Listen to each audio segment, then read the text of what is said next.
Hello everybody, and today for Teenage Mutant Ninja Turtles I'm reviewing Rogues in the House Part 1. So I think this is a 3-part series for the show in Season 2. This is where we do see Shredder finally return. As we know, it's revealed that he is an Ooptron and he's in a robot body. But after the damage from Season 2, we thought he was dead. But it turns out he is alive and has been put into a, cryo back-to-tank, like in Star Wars. And he's using these worms to heal his wounds. They look gross, but of course, Karai is able to put Shredder back into his body. And he's going to plot his next move against the Turtles. And Hun is there as well, but he doesn't know that Shredder is an Ooptron. But, it's revealed that Shredder has other plans to make more foot robots, but also make a Splinter robot that he's going to use as a disguise for the Turtles. But, of course, it's actually revealed that Baxter Stockman is alive, and his fate is... This is the reason why his fate in this show is really sad, because he's facing things worse than death.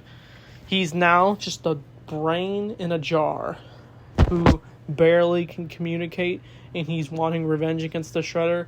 But of course, he's forced to work with him, and he's making more creations, and so they're going to send the Splinter robot to go find the Turtles' lair. But during all this, the Turtles are hanging out, they're jet skiing in the sewer, having fun, until they bump into the return of a tricertion named Zog.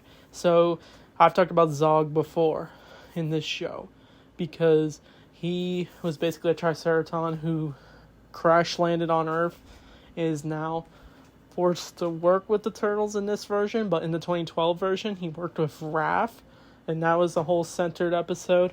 But, of course, the Turtles do try to get along with Zog, but because of his one of his air breathers ain't working, he's now confused of who's the enemy and who's not.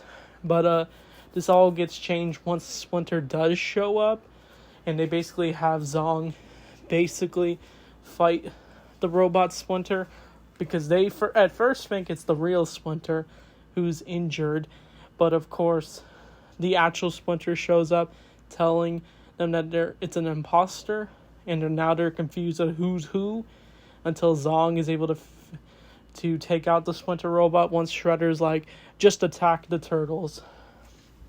And so the Turtles do attack Splinter, and they're able to take out the robot with Zong, and they find a little thing. But I do like the line where Splinter says, "You will not attack my family again." But of course it leads them to go find Shredder's lair, after thinking Karai was betraying them. But of course it ends on a cliffhanger where the Turtles are surrounded by Foot Ninja, the Foot Elite, and Shredder's ready to come back. But when the Turtles do discover Shredder's back, they're shocked that he's alive. And he's even got newer armor. It looks more lighter for his usual armor. And it was even funnier when his voice sounded squeaky as the Ooptron, but once he's back into that body, we hear Scotty Ray's voice come to life in this episode. But this episode was definitely a good episode for sure. I did like the inclusion of Zong. It was just like how it was done in the 2012 show. So I'm guessing they took inspiration from this episode for sure. I didn't even realize Zong was in this show. I honestly forgot, since it's been a bit since I watched this show. But this is definitely a good first part for the series for sure. But the next 2 parts are definitely going to be a lot of fun to talk about, so be on the lookout for that. So anyway, thanks for watching, and Turtle Power.